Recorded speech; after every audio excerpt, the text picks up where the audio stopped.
দেখেন ভাই, ওরকমের নেতা আমার ঘরে ঘরে প্রয়োজন। দেখেন ও নিজে অসুস্থ হয়েও জাতির জন্য কথা বলার জন্য বলতেই আছে, মাইক ছাড়তেছে না। দেখেন উনি নেতা কিরকম। আমি শিশুদের বন্ধু, আমি যুবকদের ভাই, আমি বয়স্কদের সহযোদ্ধা, আমার বোনদের আমি ভাই।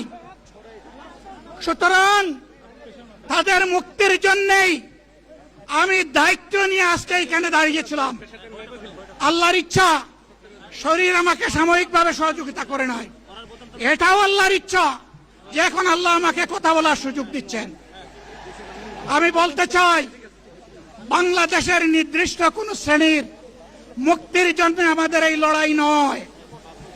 রাস্তার একজন পরিচ্ছন্নতা কর্মী, চা বাগানের একজন শ্রমিক,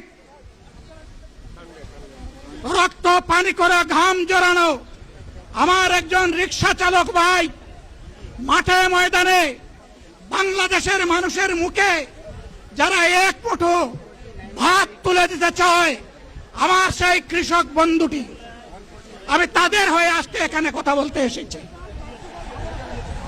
আমি কোনো অভিজাত শ্রেণীর হয়ে এখানে কথা বলতে আসিনি।